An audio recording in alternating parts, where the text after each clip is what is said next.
الله المدد يا رسول الله يا عظيم الجاه عليك صلوات الله. Hikmah yang ke-10 daripada Al-Hikamil Ata'iyah. Berkata Al-Imam Ahmad bin Ata'illah As-Sakandari rahimahullah,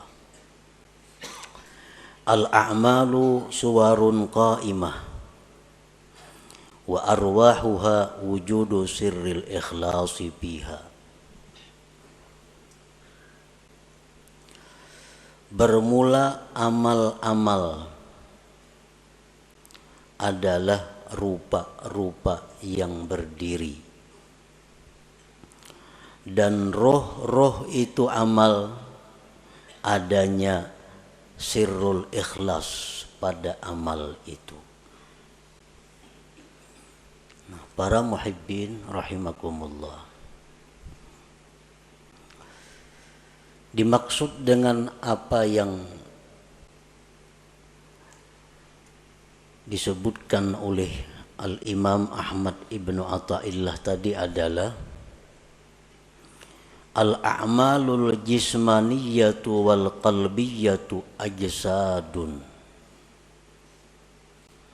Bermula amal-amal, baik itu amal-amal berupa jismani seperti sembahyang, membaca Al-Quran,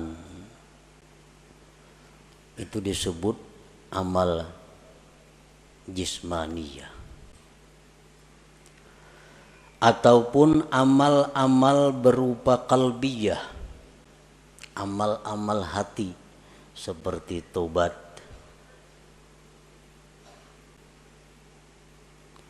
ajsadun, amal-amal itu seperti jasad, seperti tubuh. Wa arwahuha wujudul ikhlasi fiha, maka bermula roh amal itu adalah adanya ikhlas pada amal-amal itu. Fal ajsadu bila arwah sakitatun mayitatun. Bermula jasad dengan tidak ada rohnya, maka itu akan jatuh gugur dan mati. Wa kadzalikal a'mal, demikian pula amal-amal, la qiyamalaha, tidak ada tegak dengannya, illa biwujudil ikhlasi fiha, melainkan dengan adanya ikhlas pada amal-amal itu. Nah, para muhibbin rahimakumullah, Imam Ahmad ibnu Ata'illah mencontohkan amal perbuatan kita ini, baik yang jismani atau yang rohani, itu seperti tubuh, seperti jasad. Sedangkan rohnya adalah ikhlas. Artinya bahwa amal yang kita lakukan itu kalau tidak ikhlas berarti tidak punya roh.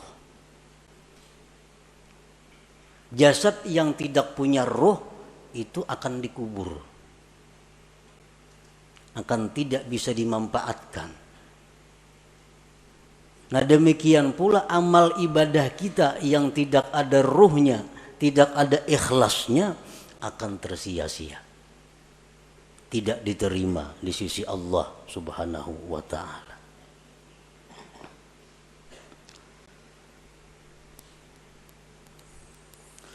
Qala Allah Ta'ala fi kitabihil karim, man kana yuridul ajila ta'ajjalna lahu fiha ma nasha liman nurid thumma ja'alna lahu jahannama yaslaha mazmuman madhura.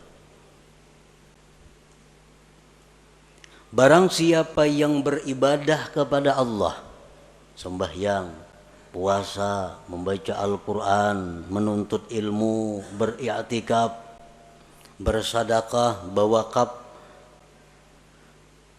Barang siapa yang beribadah kepada Allah dengan tujuan duniawi, nah, dengan tujuan dunia, orang bersedekah tujuan supaya dipuji, dia sembahyang dengan tujuan disanjung orang, maka ujar Tuhan, kami segerakan baginya padanya yang kami kehendaki bagi orang yang kami kehendaki. Maka artinya yang dia maksud dengan pujian itu akan didapatkannya. Dia sembahyang ingin dipuji orang, maka pujian itu akan datang kepadanya. Dia bersedekah ingin dihormati orang, maka kehormatan itu akan datang kepadanya. Summa ja'alna lahu jahannama yaslaha, kemudian kami jadikan bagi dia neraka jahanam yang dia masuki. Mazmuman, hal keadaan tercela, madhuran, dan dilaknat Allah. Surat Al-Isra ayat 18. Nah, artinya orang yang beramal ibadah dengan tujuan dunia, tidak karena Allah, bukan hanya kada diterima oleh Allah, tetapi disiksa. Faqad bayyanallahu ta'ala fi hadhil ayah anna man 'amila li ghairi wajhillah fala thawaba lahu fil akhirah wa ma'wahu jahannam. Sungguh menjelaskan Allah pada ini ayat, barang siapa yang beramal bukan karena Allah, tidak ada pahala baginya di akhirat dan tempatnya adalah jahannam.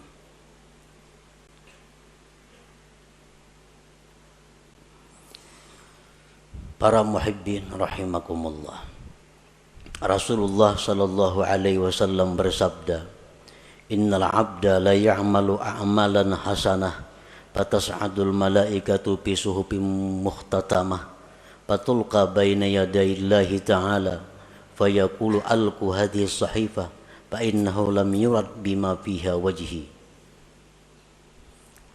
Yang artinya, sesungguhnya seorang hamba beramal amal kebaikan, sembahyang, puasa, zakat, sedekah, haji, umrah, dan sebagainya, maka naiklah malaikat membawa buku-buku catatan amal tersebut, kemudian diserahkan kepada Allah Subhanahu wa ta'ala. Maka Allah berfirman, limparkan ini catatan amal, bahwasanya dia tidak dikehendaki dengan yang ada pada catatan itu akan zatku, ujar Tuhan. Artinya buang itu amalan, karena inya beramal itu bukan karena aku. Waqala Rasulullah sallallahu alaihi wasallam, idza kana akhiruz zaman sarat ummati thalasa firaq, firqatun ya'buduna Allah khalisa, wa firqatun ya'buduna Allah riya'a, wa firqatun ya'buduna Allah liyastakilu bihin nas. Fayaqulu Allahu azza wa jalla lil mukhlisin idhabu ilal jannah, wa yaqulu lil akharin idhabu bihim ilan nar. Apabila akhir zaman, ujar Rasulullah, jadilah umatku itu 3 kelompok, 3 golongan. Satu golongan yang beribadah kepada Allah ikhlas. Golongan yang lain ada yang beribadah riya, mengharapkan sesuatu dari makhluk, baik itu materi atau pujian. Satu golongan yang beribadah kepada Allah untuk mencari makan dengan manusia. Allah berfirman pada hari kiamat, bagi orang-orang yang ikhlas, masuklah kalian ke dalam surga. Dan Allah berfirman bagi yang lainnya, pergilah dengan mereka itu ke dalam api neraka. Nah, para muhibbin rahimakumullah, Dengan dalil-dalil ini jelas bahwasanya ikhlas itu adalah satu kewajiban yang mesti ada dalam setiap amal ibadah. Tanpa ikhlas, amal ibadah itu tersia-sia dan kita pun akan disiksa oleh Allah Subhanahu wa ta'ala. Nah, para muhibbin rahimakumullah, dengan demikian kita wajib belajar apa itu ikhlas.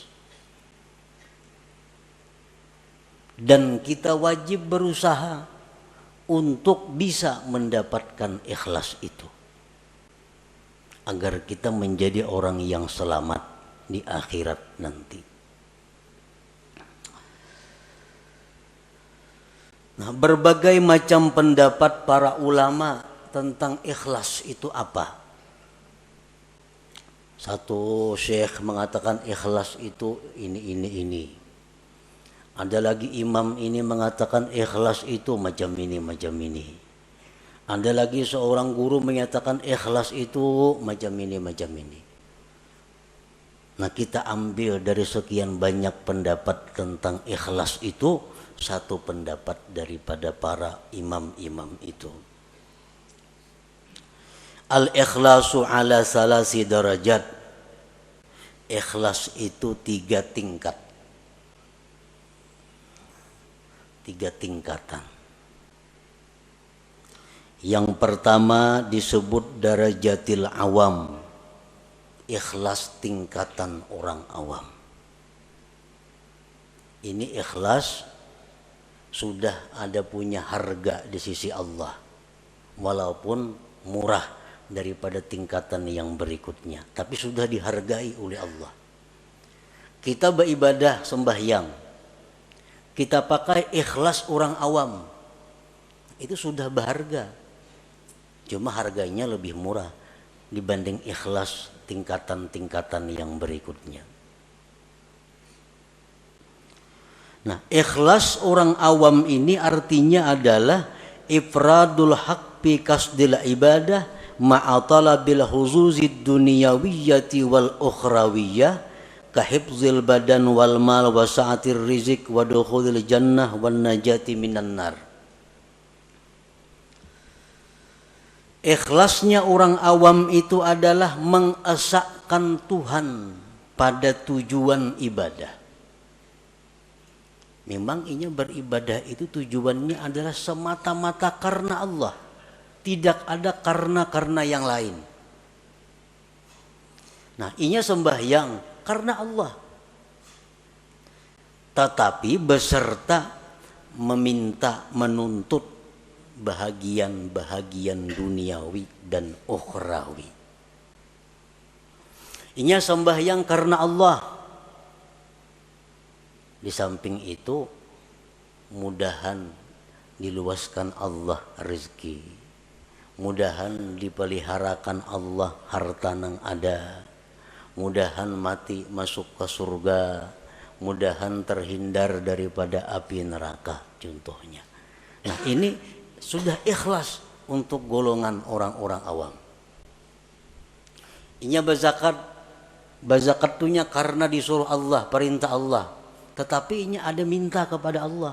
Dengan berzakat ini dia minta kepada Allah agar hartanya bertambah, hartanya terpelihara, hidupnya selamat dunia dan akhirat.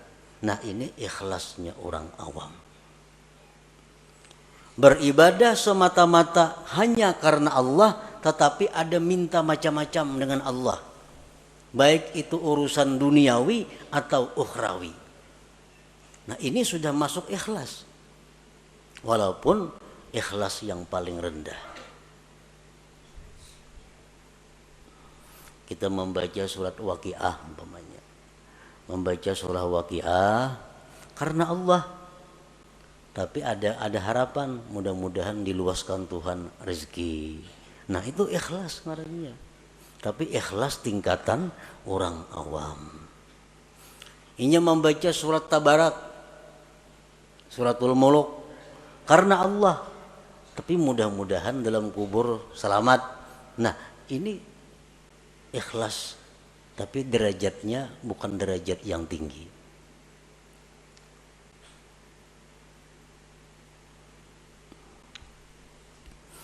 Yang kedua, darajatul khawas. Derajat ikhlas orang khawas. Ifradul haqqi bil ibadah ma'a talabil huzuzil ukhrawiyah kadukhulil jannati wan najati minan nar wal ma'rifati wal musyahadati wa ghairiha. Ikhlas tingkatan yang kedua tertinggi ini, talarang Allah menghargai daripada yang pertama tadi. Nah, ikhlas derajat yang kedua ini adalah mengesahkan Allah pada ibadah. Artinya inya beribadah itu semata-mata hanya karena Allah, kada karena yang lain. Tetapi serta tuntutan akhirat. Masuk surga, selamat daripada api neraka, diberi Tuhan ma'rifat, diberi Tuhan musyahadah. Nah, ini yang dituntutnya kepada Allah.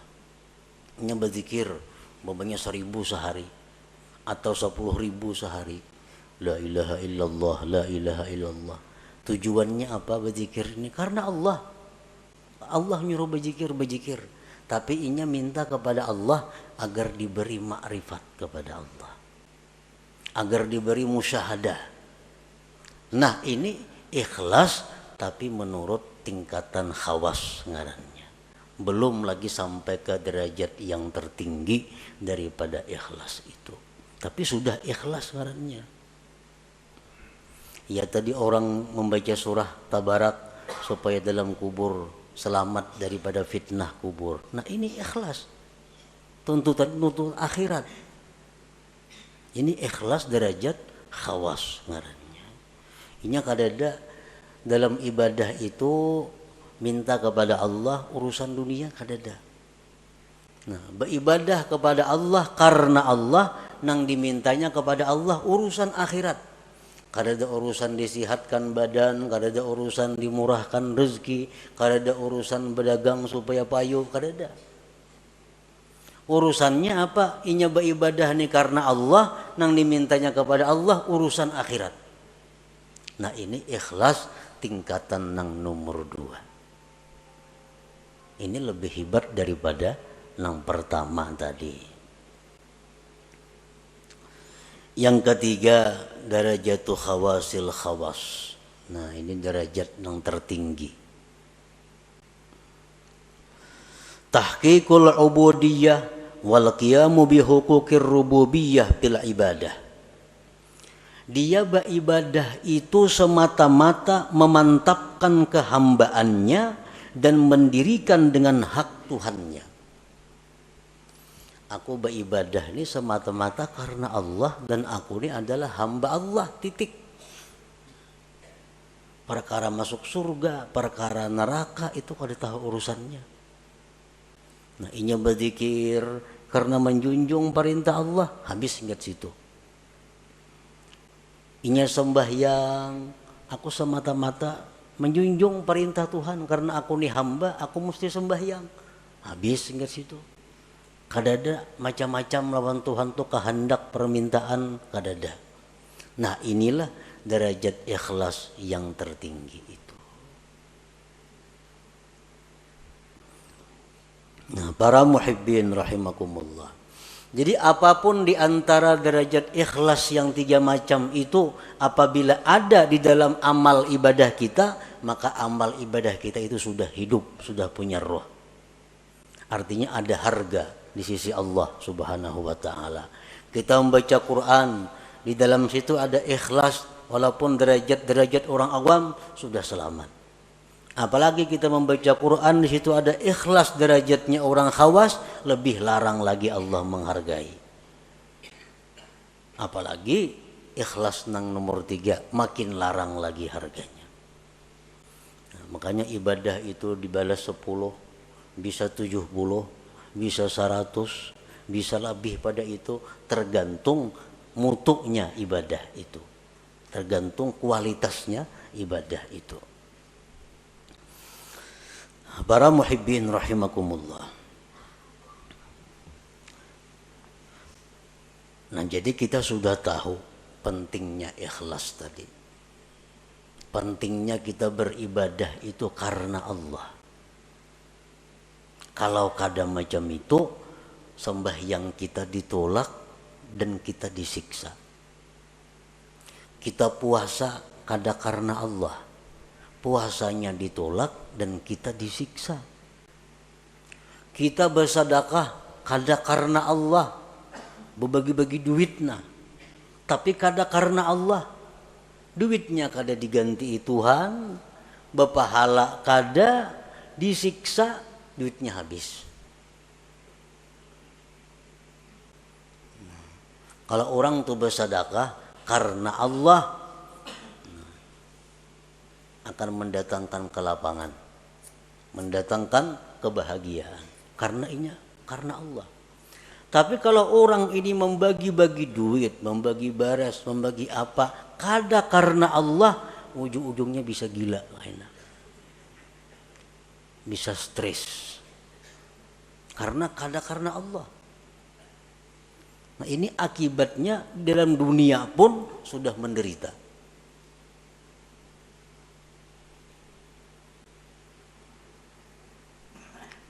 Jadi ikhlas ini bukan hanya perkara diterima kada diterima, disiksanya ini yang jadi masalah. Sembahyang yang mestinya jadi ibadah berbalik menjadi maksiat. Membaca Quran yang mestinya ibadah karena kada ikhlas jadi maksiat.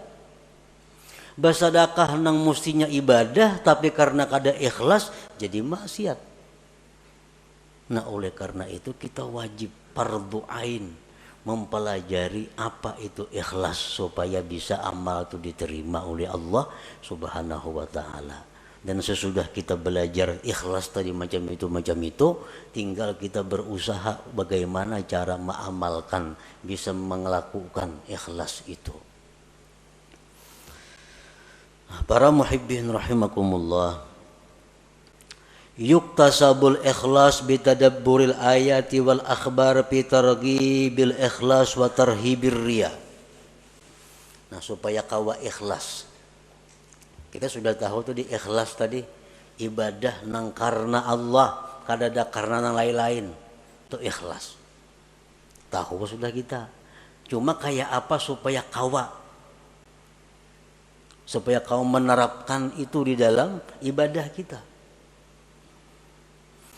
Nah, ikhlas itu diusahai pertama dengan merenungi ayat-ayat, hadis-hadis yang menggemarkan ikhlas dan menakuti riya. Nah, kita cari, kita renungi Al-Quran, bagaimana memuji orang yang ikhlas. Al-Quran, Al-Hadis, bagaimana menerangkan akibat surga terhadap orang yang ikhlas. Al-Quran, Al-Hadis menakutkan bagaimana orang yang kada ikhlas. Orang yang kada ikhlas itu beramal, apapun amal ibadah, kada ikhlas. Itu di akhirat dipanggil Allah dengan panggilan ya munafik, hai munafik. Ya ghadir, hai penipu. Nah, kita tuh beribadah kada ikhlas. Allah memanggil di akhirat dengan panggilan hai penipu, hai orang munafik. Nah, ini yang kita renungi hadis-hadis seperti ini agar kita bisa ikhlas. Bahkan diriwayatkan bahwa orang yang tidak ikhlas itu nanti di akhirat akan diulu-ulu oleh Allah. Sebagaimana dia dalam dunia mengulu-ulu kepada Allah. Kan sembahyang. Tapi sembahyang ini yang dicarinya adalah pujian. Itu mau ulu-ulu Tuhan ngarannya. Kisahnya menyembah Tuhan, tapi hatinya menyembah orang yang dia harapkan. Nah, di akhirat dibalas Allah. Jar Tuhan pulang bin pulan masukkan ke surga. Masukkan. Nah, bejurut kesukaan ke surga. Sampai kamu ke pintu surga ditutup orang pintunya, tak ditutup. Ujar Tuhan dalam dunia ikam maulu-ulu aku, sekarang giliranku maulu-ulu ikam. Nah, ditampayakan surga kenikmatan, sekalinya kada boleh masuk ke neraka dulu singgah. Nah, inilah akibat orang yang maulu-ulu Allah di dalam dunia. Bersedekah itu ibadah. Mestinya karena Allah. Tapi kalau kada karena Allah itu istihza billah, maulu-ulu dengan Allah. Allah akan membalas nantinya ulu-ulu itu di akhirat.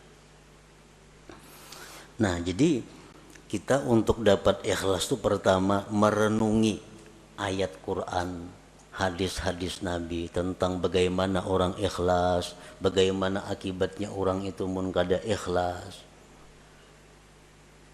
Yang kedua, supaya bisa ikhlas itu wa bi ikhfa'i wa kitmanil hasanati wal a'malis shalihat, menyembunyikan amal-amal saleh itu, baik waktu melakukannya atau sesudah melakukannya.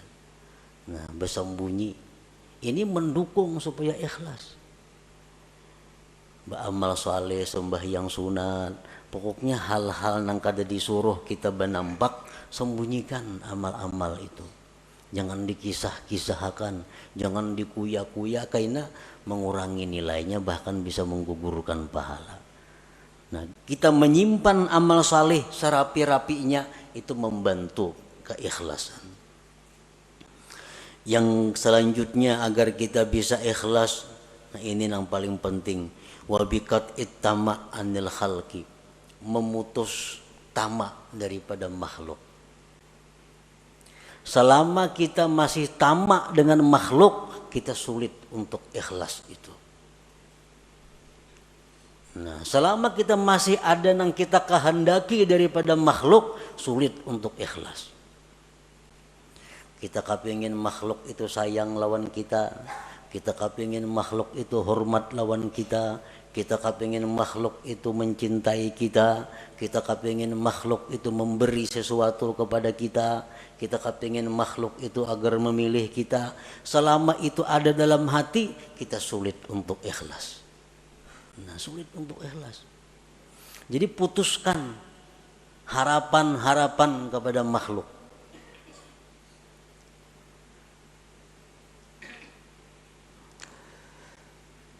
Wa bidawamir riyadhati wal mujahadah, dan juga dengan selalu latihan dan berjuang.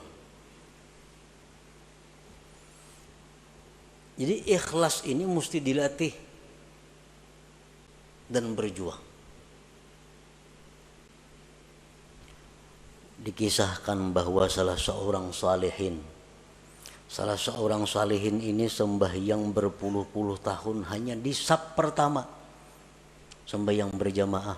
Saf kedua kada biasa, apalagi masbuk makin kada. Selalu di saf pertama. Suatu hari sidin ada talambat, padahal sudah 10 tahun lebih selalu di saf pertama sembahyang berjamaah. Suatu hari ada masalah sehingga datang ke masjid masbuk. Lalu ujar sidin, aku merasa supan masbuk nih, merasa supan karena mahir di saf pertama. Sekarang masbuk aku merasa supan. Nah, begitu merasa supan, lalu sidin menyimpulkan bahwa yang selama ini aku sembah yang di saf pertama itu adalah riya, bukan karena Allah. Buktinya aku hari ini supan sembahyang masbuk. Lalu ujar sidin, sembahyang yang sekian puluh tahun tadi aku qadha hari demi hari, aku hari demi hari diqadha. Nah, ini ngarannya adalah riyadhah wal mujahadah. Nah, kita sembahyang ada tadi asa ada riyanya, ulangi sembahyang biasa. Nah, di rumah surangan sampai bujur-bujur murni sembahyang kita. Kita tadi berzikir, kita tadi membaca Quran di tengah orang banyak. Tadi rasanya asa ada riya nih, kayaknya di kamar buliki sorangan membaca. Nah, ini riyadhah wal mujahadah untuk mendatangkan ikhlas ke dalam diri kita. Nah, kemudian lagi supaya bisa ikhlas itu adalah wad du'a ilallah ayyarzuqahul ikhlas. Lawan Tuhan minta, Allahumma rzuqnil ikhlas bil a'mal, ya Allah berikan aku ikhlas pada amal-amal. Ini perlu lawan Tuhan, karena kalau Allah memberi satu mat saja, Allahumma rzuqni al ikhlasa bil a'mal, ya Allah aku minta ikhlas pada segala amal. Selanjutnya lagi yang mendatangkan ikhlas adalah suhbatul mukhlisin, bakawan lawan orang-orang ikhlas. Mun bakawan lawan orang nang katujuria menjangkit katujuria juga. Kawani orang-orang nang ikhlas, maka itu akan membawa ikhlas kepada diri kita. Wal iktifa bi ilmillahi ta'ala, dan ikhlas itu juga didatangkan dengan merasa cukup dengan ilmu Allah, merasa cukup dengan tahunya Allah. Aku nih beramal bila Tuhan tahu saya kung cukup dah, yang lain biar kadang tahunya. Nah ini iktifa bi ilmillah. Bila kita kau macam itu ikhlas. Aku beribadah kada penting manusia, kada penting orang lain tahu. Bila Allah saya kung tahu cukup sudah. Nah, jadi itu jalan-jalan untuk mendapatkan ikhlas tadi. Nah, para muhibbin rahimakumullah. Qala ba'duhum man 'amila arba'atan biduni arba'atin lam yantafi bi 'amali. Barang siapa yang beramal, berbuat 4 perkara tanpa disertai dengan 4 perkara yang lain, maka dia tidak akan bisa mengambil manfaat dengan amalnya. Yang pertama, al-khaufu biduni hazar. Takut tapi kada waspada. Takut tapi kada menghindar. Ini sia-sia. Takut kepada Allah tapi parak lawan maksiat. Kalau takut kepada Allah itu jauhi maksiat. Bagaimanapun kita takut kepada Allah tapi kada berjauh dengan maksiat, itu kada bermanfaat takutnya itu. Yang kedua, ar-raja biduni talab. Mengharap tapi kada mencari. Mengharap rahmat Allah di bakalumbun di kalambu. Mengharap rahmat Allah itu baudo, sembahyang, ambil tasbih, berzikir. Nah, ayo mengharap rahmat Allah. Kalau mengharap tapi kada mencari, maka mengharap itu sia-sia. Yang ketiga, al-istighfar bidurin nadam. Minta ampun tapi kada menyesal. Astagfirullah, astagfirullah, astagfirullah, astagfirullah, astagfirullah. Tapi dalam hati kada ada penyesalan berbuat dosa.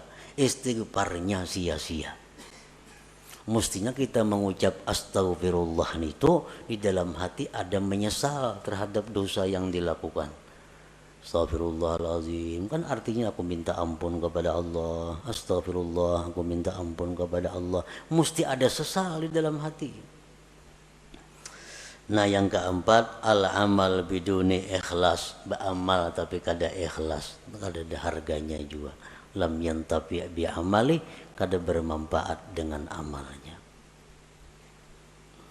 Jadi kalau kita hendak melakukan ibadah, mantapakan dulu nih, karena Allah atau kada.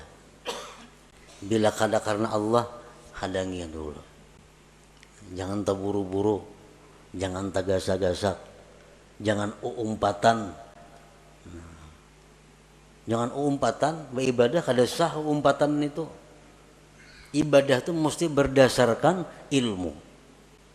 Jadi orang ada menyumbang 100.000, 200.000, 300.000, seorang giliran seorang 1,5 juta. Nah, umpatan terpengaruh, mestinya jangan. Nah, ikhlasakan dahulu bujur-bujur. Bila sudah ada ikhlas, sudah karena Allah, nah hanya kita surung amal ibadah itu, kita lakukan amal ibadah itu. Kada kawa umpatan beribadah. Karena ngapa kau bujurakan dahulu niat kita supaya ikhlas.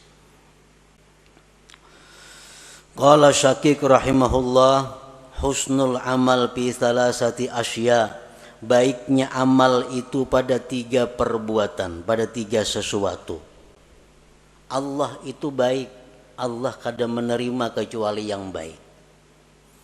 Allah itu kada menerima amal kecuali amal yang baik. Amal yang baik itu macam apa? Awwaluha ayyaral amala minallahi ta'ala linafyil ujub. Yang pertama yang perlu bagi orang nang beramal itu bahwa dia melihat bahwa amal itu adalah dari Allah. Aku ni kawa sembahyang, aku ni kawa puasa, aku ni kawa naik haji, aku ni kawa bersedekah, itu adalah anugerah dari Allah. Bukan karena kepintaranku, bukan karena kekuatanku, bukan karena kehebatanku. Tapi aku kawa melakukan ibadah-ibadah ini adalah anugerah Allah, taufik Allah. Itu yang perlu supaya jangan ujub kita. Nah yang kedua, ayyurida bihi ridallah likasril hawa, bahwa dia beramal itu menghendaki keridaan Allah, bukan untuk kesenangan diri sendiri. Beramal, beribadah itu yang kita cari itu adalah kesenangan Tuhan. Bukan ibadah nang pas lawan kehendak nafsu. Ini ada ibadah itu nang pas lawan kehendak nafsu. Nah itu bukan itu yang kita cari. Kita cari itu ibadah nang pas dengan keridhaan Allah. Kayak orang sembahyang rajin di masjid-masjid tuh. Pembelakangan ketujuh duduk bersandar nyaman di tawing tuh. Itu beribadah mencari kesenangan nafsu. Kalau kesenangan Allah di sab pertama itu Allah senang di situ kita beribadah. Ini kada pembelakangan di muhara lawang supaya angin nyaman. Nah ini orang beribadah untuk kesenangan nafsunya. Padahal mesti ibadah itu yang kita kehendaki adalah keridhaan Allah. Usahakan bahwa Allah nang disenangkan, bukan nafsu kita, bukan hawa kita. Ini sudah lumrah. Ibadah tuh kalau pas nang lawan nafsu katuju aja menggawi kita. Tapi kalau ibadah nang kada cucuk lawan nafsu, nah ini berat. Padahal ibadah itu kita kehendaki adalah keridhaan Allah, bukan keridhaan nafsu kita. As-salis yang ketiga, ayyabtagiyas sawab minallah, bahwa dia mencari pahala itu dari Allah, linafir riya, untuk menolak riya. Kita beribadah mencari balasan itu lawan Allah, supaya jangan riya. Bila mencari balasan lawan makhluk, nah itu riya ngarannya. Bila riya, ibadah kada diterima dan kita bakal disiksa. Kita minta kepada Allah bahwa dengan ibadah ini, kita ibadah ini melakukannya karena Allah, dan kita minta supaya kita jadi orang yang mulia. Nah ayuha, tapi yang diminta asal Allah. Kita beribadah membaca Quran karena Allah, dan mudah-mudahan Allah buka pintu rezeki seluas-luasnya, boleh aja karena kita minta kepada Allah. Nah kita beribadah kepada Allah, beribadah kepada Allah sambil mengharap agar makhluk-makhluknya mencintai aku. Ayo pada Bapak, asal yang diminta kepada Allah. Nah kalau kita beribadah untuk cari perhatian kepada makhluk, nah ini Allah nang marah. Nah, ini Allah nang marah. Kita beribadah supaya inya hormat kena lawan aku. Nah ini kita beribadah supaya kena inya memperhatikan lawan aku. Makhluk nih. Nah ini nang dimaksud nang kada boleh itu. Bahwa ibadah kita ini tapi tujuannya adalah kepada makhluk Allah. Nah bila ibadah yang demikian itu ada pada kita, maka ibadah itu macam orang mati. Arti orang mati apa? Dipatak, dikubur, kada bisa dimanfaatkan apa-apa. Nah, ibadah yang ikhlas itu adalah ibadah laksana jasad yang punya roh. Jasad yang punya roh adalah jasad yang bergerak, yang bermanfaat. Nah, ibadah yang punya roh ikhlas adalah ibadah yang bisa kita ambil manfaat baik di dunia dan di akhirat. Ya Rasulullah, ya Habibullah, Muhammad ibn Abdillah, Muhammad ibn Abdillah.